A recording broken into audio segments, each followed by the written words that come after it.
Un saludo para todos nuestros hermanos de Templo Belén. Buenos días, buenas tardes, buenas noches. Les saludamos desde la ciudad de Medellín, a cualquier lugar donde usted viva, donde esté disfrutando con su familia, que se comunique con nosotros. Un Dios le bendiga. Estamos juntos caminando en el Señor, creciendo en Él. Así que esta es una oportunidad maravillosa para que continuemos en comunión unos con otros, porque es lo que Dios desea. Démosle gracias al Señor por este tiempo, por todo lo que Él quiere y tiene para hacer por nosotros. Padre Santo, gracias por tu amor, tu bondad, tu misericordia, que siempre es oportuna, Señor. Gracias porque sanas, restauras, bendices, levantas, ayudas, sanas. Señor, gracias porque tienes cuidado no solamente de nuestra vida personal, sino de nuestra familia y nos permite ser influencia sobre el grupo de personas que nos rodean, Señor. Te pedimos que nos ayudes a caminar, Señor, a caminar en bendición, y esa bendición solamente puede ser efectiva cuando permanecemos en tu palabra. Así que yo te pido por cada persona que está comenzando a creer en ti, a caminar contigo, entendiendo que esto es mucho más que una tradición, una religión, o el vínculo simplemente con un grupo de personas que siguen unas creencias X o Y, Señor.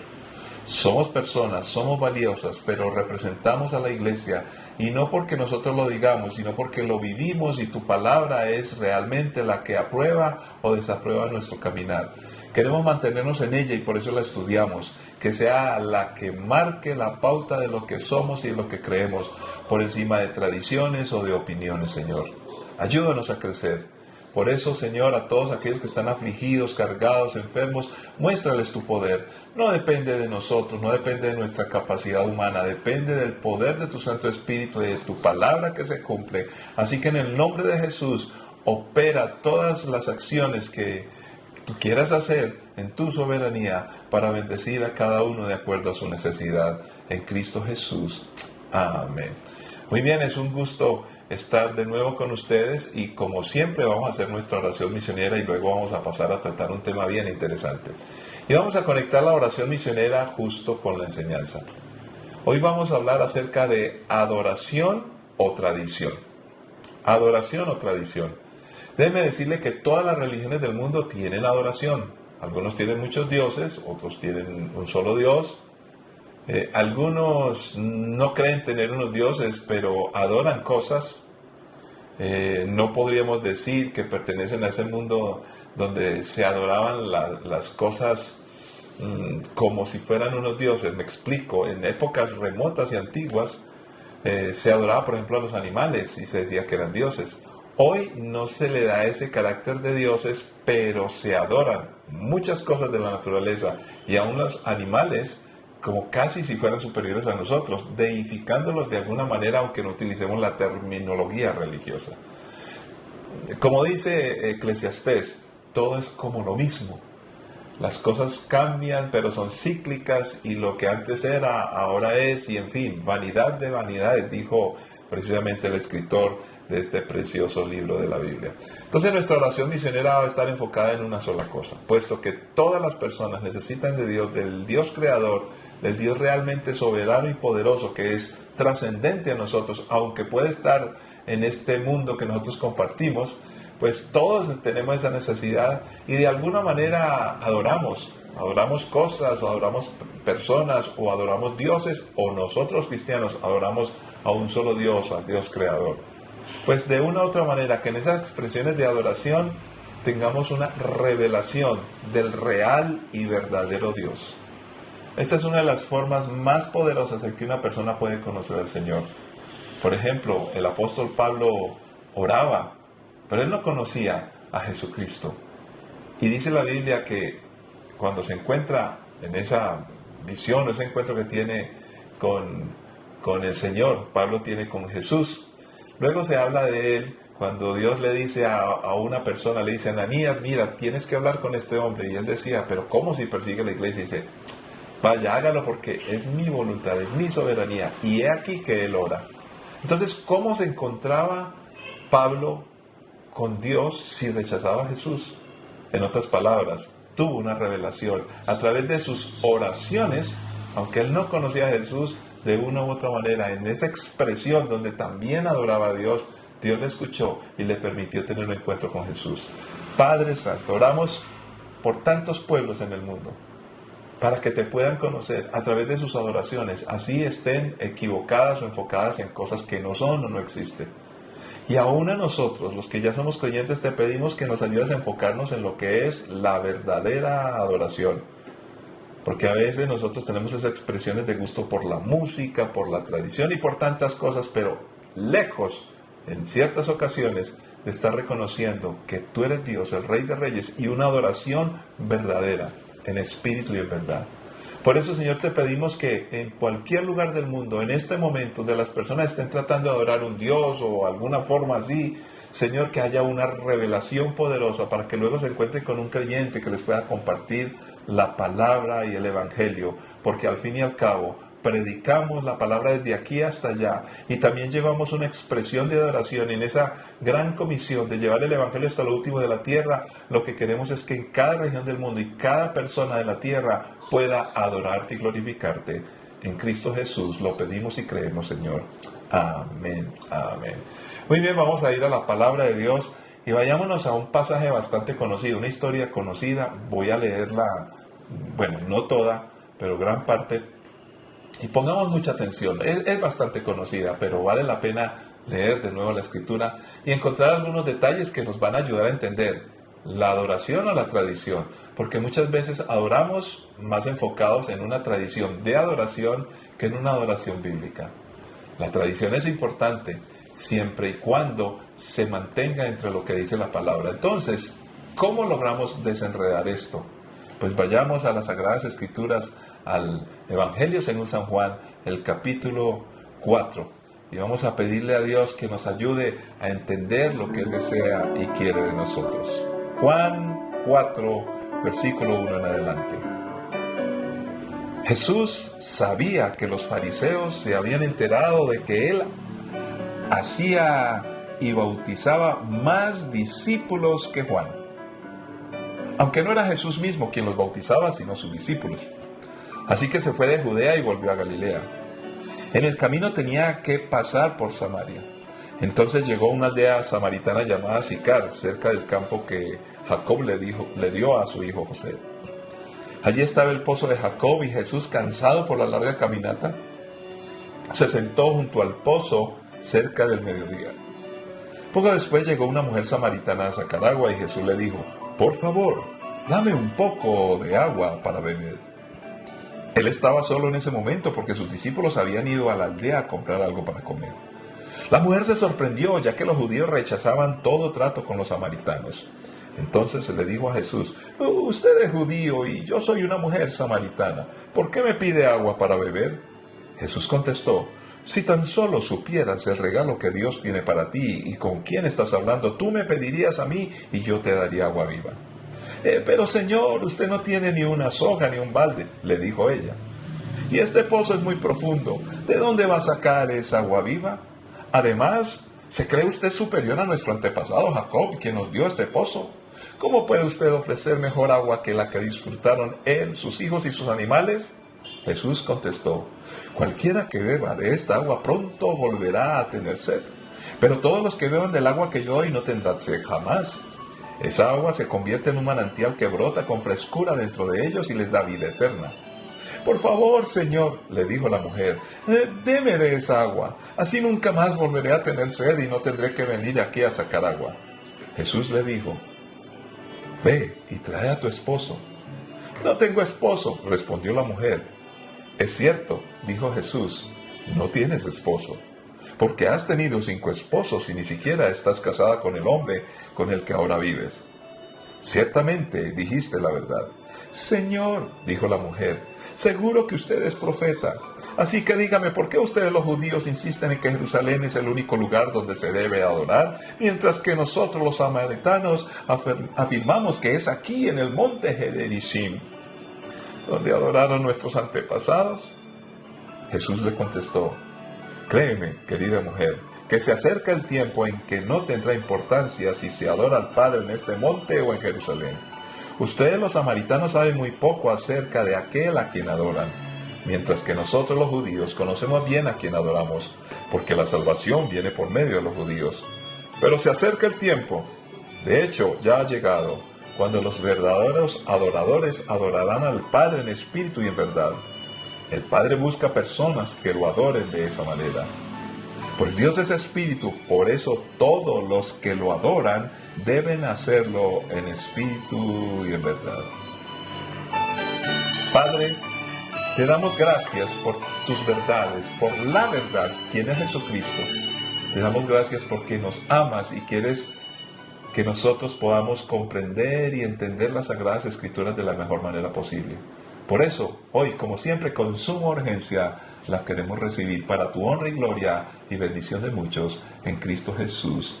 Amén. Muy bien, aquí tenemos uno de los pasajes más conocidos y más estudiados, más comentados. Déjenme decirles para hacer una introducción, precisamente en estos días vamos a tener en la ciudad de Medellín un gran concierto donde se espera que 2 veces el estadio donde se juega fútbol, esto es para 40,000 personas, se llene con creyentes y con personas, la mitad de creyentes y la otra mitad de personas invitadas para que conozcan a Jesús. Y precisamente se aduce o se asume que ellos van a poder conocer el Evangelio del Señor Jesucristo a través de una expresión de la música que también sirve para adorar. Quiero hacer la claridad que adoración no es sinónimo de música, pero la música puede ser utilizada para adorar. Pero, ¿qué sucede? Hablando con las personas que quieren ir al concierto y todo el mundo quiere conseguir su boleta porque es gratis. A propósito, otro gran cantante estará en otra ciudad del área metropolitana después y también gratis. Es una bendición poder escuchar cantantes que quieren adorar a Dios. Sin embargo, hay tantas posturas. Sí es bueno, hay demasiados artistas en el mundo cristiano. A mí me parece que la música de ahora no es buena, la de antes era más santa. Bueno, en fin, se empiezan a levantar en medio del pueblo cristiano una tal cantidad de argumentación acerca del deber ser o no de la adoración y sobre todo que se confunde adoración con música y eso no es así. Ahora, ¿cuál es la verdadera forma de adorar a Dios? No solamente con la música se puede hacer, pero ahí están las distintas formas y hay disputas, peleas, creencias y hasta se rechazan unos a otros. Pues permítame decirles que no es la excepción, ni fue la excepción en esa época, como tampoco lo es ahora. Jesús sabía, y eso inicia diciendo el pasaje, que los fariseos, quienes discrepaban mucho con Jesús, se habían enterado que él hacía más discípulos que Juan. En otras palabras, esto de hacer discípulos, tanto como Juan como Jesús, ya era una molestia para los fariseos, porque los que empezaban a través de esto, de crear grupos y bautizar gente, era una costumbre bautizar personas, los miraban como sectarios. Entonces aquí empieza a conocer la naturaleza humana. ¿Quién es el que verdaderamente puede bautizar? Para los fariseos Jesús era peligroso, Juan era peligroso, y para muchos Juan y Jesús estaban en distinto lado de una nueva forma de bautizar y una nueva forma de creer. Pues esto sigue pasando hoy, porque tanto Jesús como Juan el Bautista y aún los fariseos se basaban en lo que era la palabra revelada, que era el Antiguo Testamento. Entonces, ¿por qué peleaban tanto? Creo que es la naturaleza humana. Hoy nosotros los cristianos en las iglesias encontramos a los creyentes que cuestionan, a mí no me parece esto, no me parece esto, y tal vez tengan razón en muchas cosas, porque yo también he cuestionado a otros. Pero ¿será esa la actitud correcta? ¿No será que este sectarismo que nos hace introducción a esta historia nos está empezando a mostrar que es uno de los estorbos verdaderos y que nos hace prejuiciosos y nos da algunas formas de trabar lo que es el acercamiento a Dios cuando le adoramos? Entonces, había tantas diferencias, y en especial entre judíos y samaritanos, que se plantea aquí una hostilidad religiosa. Permítame explicar. Cuando iban a las fiestas a Jerusalén, muchos querían evitar el paso por Samaria y daban una gran vuelta, pero los que querían llegar rápido pasaban por Samaria. Pero algunos preferían hacer un viaje más largo porque detestaban a los samaritanos. Se dice que años antes, unos años, cientos de años antes, pues a un rey o un gobernante de esta zona que representaba más a los judíos, a los de Jerusalén, había destruido en el monte Gerizim el templo que ellos tenían, porque los samaritanos también creían en Abraham. Ellos no creían en todo el Antiguo Testamento, el Pentateuco lo tenían, pero tenían sus propias formas. Sin embargo, el origen de ellos era también como el pueblo de los judíos, era Abraham, era muy importante. Las críticas, y ahora bien, encontramos que en las formas de adoración es donde más se pelea, se cuestiona. Que por qué canta por qué no canta a mí no me gusta cómo canta este me parece que anima mejor, este me parece muy serio y me parece como que, no, debería tener una cara más agradable, bueno, en fin, que esta música sí, esta música no, a mí me parece esto, lo uno y lo otro, pues todas esas expresiones de peleas existían desde esa época, y precisamente entre samaritanos y judíos existía. Pero Jesús empieza disruptivamente, o sea, de plano, empieza a acabar con toda la estantería de los prejuicios que tienen los seres humanos. Y en lugar de criticar, como lo hacían los judíos, a los samaritanos, se acerca, habla y comparte. Y peor aún para la época, habló con una mujer y samaritana. Increíble. Ahora, aún los samaritanos, porque es curioso, la historia nos dice aquí en este pasaje que ella estaba sola sacando agua. Y no era común, las mujeres no salían solas. Y si ya tenían que hacer algo como esto, iban con otras. Pero parece ser, por precisamente lo que Jesús le dice a ella, mira, 5 maridos has tenido y el que ahora tienes no es. Ella, de una u otra forma, no era muy aceptada por otras mujeres de su mismo pueblo. Y ahora menos por los judíos. Sin embargo, no voy a explicar esa parte. ¿Qué quería decir eso? ¿Quién era esa mujer? Porque algunos ven a esa mujer como la más pecaminosa. No hay tanto como eso. Hay muchas cosas más que explicar, pero en fin, era samaritana y los hombres y las mujeres en público y menos una samaritana iban a hablar. Jesús se acerca. En lugar de criticar, comparte y conoce a las personas. Nunca digamos que alguien es bueno o mal adorador por lo que nosotros pensamos y juzgamos desde nuestra óptica. Y si hay hechos evidentes que muestran que alguien no está bien con Dios, pues en lugar de destruirlo y dañarlo, acerquémonos para bendecirlo y para que tenga un encuentro con el Señor, tal y como lo hizo Jesús con la mujer samaritana, siendo una pecadora. Entonces, Jesús pasa de lo común, no vamos a entrar en detalles de lo del cántaro, del agua, del pozo, de cómo sacarlo, pero Jesús va pasando de algo tan común como tomar agua en medio de un sol canicular, se cree que era el mediodía, y trasciende. Porque entonces Jesús le dice, si tan solo supieras el regalo que tienes enfrente, lo que Dios te está permitiendo. Hermanos queridos, que hay una gran reflexión. Nosotros venimos a una iglesia, estoy hablando de un templo porque somos iglesia. Podemos adorar juntos a pesar de las diferencias. Y a veces se nos olvida lo que significa ser familia de Dios y ser hermanos. Podernos ayudar y bendecir.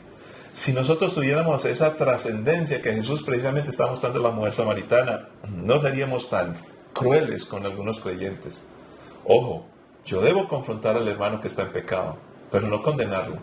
Y tampoco hablar por detrás de él y tratar de demostrar mi espiritualidad señalando el defecto de otro. Esa es la técnica de los mediocres. Si los demás son malos, entonces yo no soy tan malo porque todos somos malos. Esa es mediocridad. Entonces no se trata de eso. Creo que debemos de trascender y debemos de buscar lo que Jesús hizo. Acercarnos. Porque en ese punto realmente al estar juntos estamos en mejor y mayor capacidad de adorar a Dios.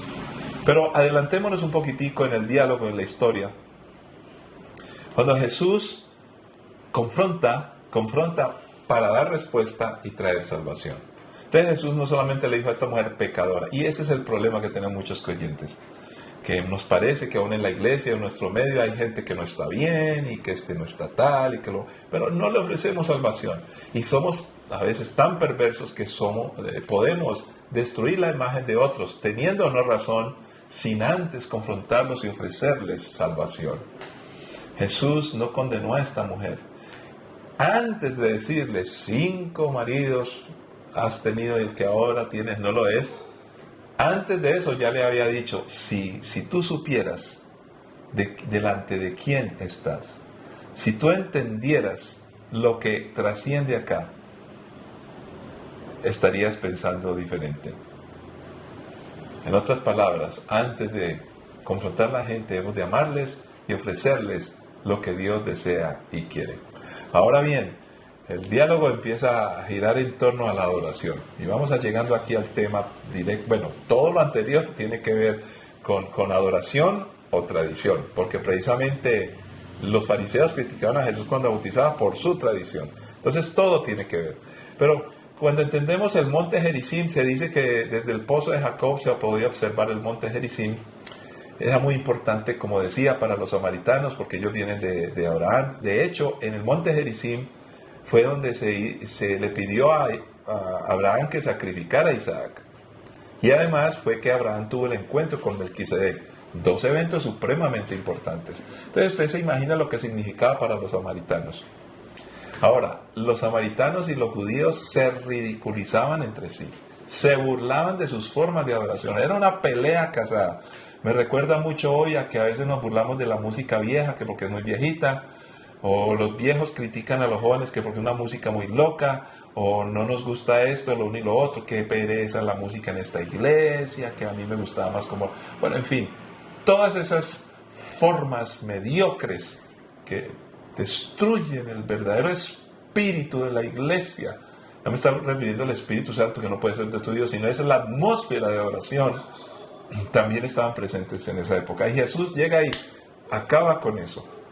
Entonces, en medio de todo esto, y surge la pregunta, porque la mujer también fue muy directa, dice, bueno, díganme ustedes, los judíos insisten que es Jerusalén, nosotros decimos que es Gerizim, y empieza con las preguntas, porque cuestionamos mucho, cuestionamos las personas y las formas, pero Jesús, en lugar de seguir en eso, fíjense las palabras que le dice. Jesús le contesta, créeme, querida mujer, que se acerca el tiempo. Y cuando le dice se acerca el tiempo, abrimos los ojos, porque esa es una expresión profética. Cuando dice se acerca el tiempo, permítame recordar, porque él dice, se acerca el tiempo que no tendrá importancia si se adora al Padre en este monte en Jerusalén. Nosotros normalmente hacemos énfasis en la parte que dice, si se adora al Padre en este monte en Jerusalén.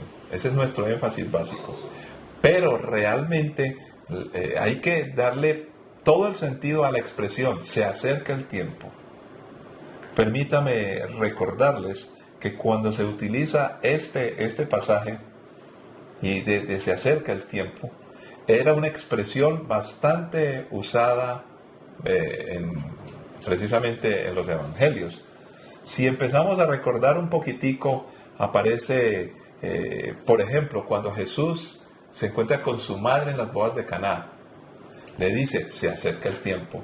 Aparece también cuando a Jesús lo querían arrestar por varias ocasiones, dice, todavía no es el tiempo. Pero luego, cuando está en la Pascua, se habla, ahora es el tiempo. Permítame, lo podemos leer en Juan capítulo 13, versículo 1. Antes de la celebración de la Pascua, Jesús sabía que había llegado su momento, o sea, que llegó el tiempo para dejar este mundo y regresar a su Padre. Había amado a sus discípulos durante el ministerio que realizó en la tierra y ahora los amó hasta el final. Oiga, esta es una revelación maravillosa del Evangelio. ¿Por qué? Porque esta expresión, se acerca el tiempo, no tiene que ver con un tiempo como el que tengo en mi reloj, que estoy de afán. No, tiene que ver con el tiempo de Dios, de lo que estaba haciendo para salvación tuya y mía. Por eso en la Pascua dice, llegó el tiempo. Así como los he amado, dice, había amado a sus discípulos durante el ministerio que realizó en la tierra, ahora los amo hasta el final. Recuerden que Jesús dejó dicho, dice, ámense unos a otros como yo ya os he amado. Y cuando les dice eso era porque iba a la cruz. Y dice, ¿hasta el final de qué? Hasta el final de estar con ellos. Porque luego, antes de irse, les iba a decir, en Mateo 28, yendo por el mundo a hacer discípulos a todas las naciones, bautizándolos, y enseñándoles todas las cosas que yo os he guardado. Y he aquí, yo estoy con vosotros todos los días hasta el fin del mundo. Entonces aquí está hablando de un final como al final en la Gran Comisión. Porque en la Gran Comisión Jesús tiene un final de estar físicamente con ellos. Se va y les dice, toda autoridad me es dada. Ahora les doy un legado, les dejo esta tarea a ustedes y les seguiré amando hasta el final. Entonces hay un final, pero empieza otro camino hasta el final. Y tiene que ver con el cumplimiento del tiempo para salvación de todos nosotros. Esto es un asunto grande y mayúsculo. Cuando adoramos no podemos perder la perspectiva de lo que Jesús hizo en la cruz del Calvario. Entonces, ¿cómo nos amamos? ¿Nos estamos amando hasta el final? ¿Permitimos que el amor de Dios nos acompañe porque estamos haciendo la gran comisión? Jesús quería y ofrecía salvación a esta mujer cuando le dijo: el agua que yo te daré, que vas a beber, ya no tendrás más sed. ¿Qué estaba ofreciendo a Jesús? Cuando adoramos, ¿en qué estamos pensando? ¿Cómo no amarnos y permitir entonces que opiniones y diferencias nos dañen la comunión y entorpezcan la gran comisión y la oportunidad de adorar juntos al Señor? ¿Cuántos creyentes se alejan de sus iglesias, de sus padres espirituales, de su comunión con los hermanos, de su célula, porque no les gustó algo, porque pelearon, rompen la comunión, destruyen todo y no tienen adoración en su vida, porque están llenos de amargura y resentimiento? Por eso cuando caminamos mal nos cuesta adorar y glorificar el nombre de Dios. Entonces Jesús le pone la fresa al pastel y ya los confronta y dice: los samaritanos, ustedes no conocen a quién adoran. Nosotros los judíos conocemos bien a quién adoramos, porque la salvación viene por medio de los judíos. Aquí no estaba tratando de decir que los judíos eran superiores, estaba tratando de enfocarse en Jesús, que ya Él se había ofrecido. Tú debes de saber quién soy yo, te estoy ofreciendo agua de vida. Se acerca el tiempo, vuelve y le dice: de hecho ya ha llegado. Otra vez, se acerca el tiempo. Son palabras proféticas. ¿Cuál es el tiempo de hoy? El tiempo de salvación es hoy. Cuando adoramos y reconocemos a Jesús, es mucho más que cantar, levantar las manos, tener un estilo de música que me guste o no me guste. Todas esas discusiones a veces tontas que tenemos, bueno, son interesantes. Más bien tontos nosotros que nos enfocamos en eso. Podemos discutir, podemos discrepar, tenemos tradiciones, formas, estilos de música. Eso está muy bien, pero nunca pueden y deberían de irrumpir y dañar y destruir la comunión que tenemos. Adoración y verdad es lo que Dios quiere en un encuentro con Jesús. Es necesario adorar en espíritu y verdad. Nuestro espíritu es una obra espiritual, es algo que viene de Dios, no es mi opinión humana, no es mi percepción, es un encuentro con el Señor como lo tuvo la mujer samaritana, como lo tuvo en el Antiguo Testamento en teofanías, que eran apariciones anticipadas de nuestro Señor Jesús en el Antiguo Testamento. Precisamente en Gerizim, Melquisedec, ¿qué significaba todo esto? Cuando se le pide a Abraham que sacrifique a Isaac y dice: no, yo proveeré cordero. ¿Qué estaba prefijando? Precisamente a Jesucristo. Entonces, mis queridos, la adoración no se trata de notas musicales, de estilos, de formas. Si conseguí la boleta para el concierto, no. Ahora, en este concierto que todas las iglesias están siendo invitadas, se está esperando invitar 40,000 creyentes y 40,000 no creyentes. Por supuesto que no alcanzamos boletas, ni siquiera para los del Templo Belén. Pedimos unas cientos de boletas y nos dieron como la mitad, no sé si nos darán más. Así que la mayoría de los creyentes de nuestra iglesia no podrá asistir ni invitar a nadie. Entonces muchos se van a molestar: pero ¿por qué no me consiguieron a mí la boleta? Mira, la adoración no puede ser destruida porque vas o no vas a un concierto. Menos mal que luego en Itagüí va a haber otro concierto de un gran cantante conocido, cristiano, una música muy bonita. Pues podrás ir gratis y allá sí es en la calle y creo que no se necesitará boleta. Hermanos, cuántas cosas están dañando y destruyendo nuestra comunión, como samaritanos y judíos, pero nosotros somos del pueblo de Dios. Pues Dios es espíritu, por eso todos los que lo adoran deben hacerlo en espíritu y verdad. Mira lo que dice. Si no entendemos la parte espiritual, porque es en espíritu y en verdad, entonces no tendré esa comunión con Dios, quien es espíritu precisamente.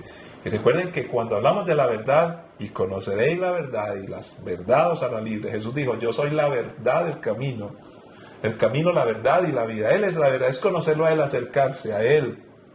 Dice: y santifícalos en tu palabra es verdad. ¡Qué poderoso! Mantengamos la comunión y predispongámonos para estar adorando en espíritu y verdad como iglesia. Que podamos llevar a cabo la gran comisión trabajemos en nuestras células evangelizando. Necesitamos traer muchas más personas a la comunión con nuestro Dios para que adoremos juntos. Y ahí sí, en esas ganas y ese deseo, podremos llenar nuestras casas con personas que amen a Dios y nuestros templos o los estadios cuando adoremos juntos. Una realidad espiritual que nos transforma y nos dispone para caminar en la verdad, quien es Jesucristo, y no en nuestra opinión de lo que creemos es Jericín. ¿Se acuerdan? Los samaritanos, Jericín, o es Jerusalén. Mi tradición, no, es Jesucristo, a quien adoramos en espíritu y verdad. Padre, gracias, porque somos adoradores. Tenemos tradiciones, pero no importan. Tenemos un corazón de adorador. Eso es lo que esperamos y queremos impartir eso a nuestros hijos, a nuestra iglesia. Por eso cuando hablamos de Templo Belén, cuando hablamos de nuestra misión y nuestra visión, hablamos que todo esto se debe cumplir en un ambiente, una atmósfera de adoración, de reconocimiento de tu grandeza, de tu gloria, de amor, donde nos tomemos de las manos para adorar. Por eso cuando ofrendamos adoración, como ofrendamos, que es un acto de adoración, debemos de estar en comunión primero los unos con los otros, porque si no, nuestra adoración o nuestra ofrenda no tiene sentido, Señor. Cuando decimos que debemos ponernos de acuerdo para pedir cosas, no es solamente de acuerdo en lo que pedimos, sino en como cuerpo que estamos de acuerdo, en espíritu y verdad. Para tu honra y gloria, Señor, y bendición de muchos, en Cristo Jesús. Amén. Adoradores de Templo Belén, no, adoradores de Jesús como Templo Belén. Dios les bendiga, que la paz y la gracia del Señor los acompañe en cualquier lugar donde se encuentren y les esperamos en nuestra sede. Bendiciones para todos, nos encontraremos en una próxima ocasión.